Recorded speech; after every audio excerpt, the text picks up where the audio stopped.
প্রতিটা মামলার সময় আমি দেশের বাইরে, একের পরে এক মামলা। আসলে আমি দেশের বাইরে ভিসায় গেছি ট্রিটমেন্টে, আমি দেশে আবার ব্যাক আসছি, পরেও আমার মামলাগুলো হয়নি। আমি জেলের ভিতরে, আমি আওয়ামী লীগ করি, আমি ছাত্রলীগের একজন নগণ্য কর্মী হয়ে আমি জেলে গেছি। আমার 3টে মাস সেলে রাখা হয়েছে, সেলবন্দি।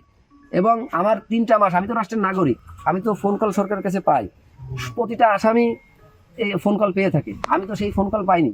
আজকে যদি আমি ফোন কলটা পাতাম, আমার স্ত্রীকে সান্ত্বনা তো আমি দিতে পারতাম। এবং বাগেরহাটের জেলার আমার কাছে 5 লক্ষ টাকা দাবি করেছে যে যদি বাগেরহাট থাকতে হয় 5 লক্ষ টাকা দিতে হবে।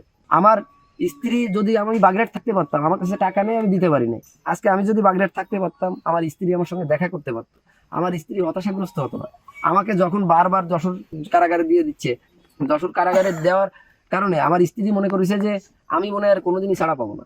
আর আমি মনে করি এটা পরিকল্পিতভাবে হত্যা, এটার সুষ্ঠু তদন্ত চাই।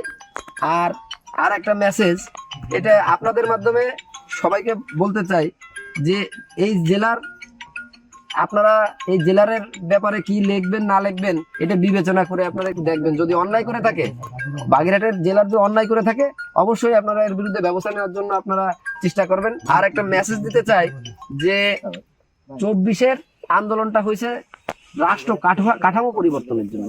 তাহলে আজকে রাষ্ট্র কাঠামো কোথায়? আজকে আমি আমার সন্তানের লাশ ধরতে পারতেছি না, যেটা রাষ্ট্র আমাকে অধিকার দেয় যে আমি আমার প্যারোলে মুক্তি নিয়ে আমি আমার সন্তান স্ত্রীর পাশে থাকতে পারবো। আজকে লাশের বিনিময়ে তাহলে জামিনটা হলো, আমি আমার স্ত্রীর লাশের বিনিময়ে আমি শুধু এতটুকুই বলবো। আর মানে আওয়ামী লীগ করার কারণে নির্যাতনের শিকার জেলের ভিতরে, আপনারা জেলের ভিতরের চিত্র যদি দেখেন, এটা জেলের ভিতরের চিত্রটা দেখলে আপনারা মেনে নিতে পারবেন না। সর্বোপরি তারা তো এই দেশেরই জনগণ, আমরা তো এই দেশেরই নাগরিক, আমাদের তো অধিকার আছে। হ্যাঁ, অপরাধ যে করবে অপরাধের বিচার আছে, বিচার হবে। আমি যদি কোনো অপরাধ করি আমার বিচার হবে।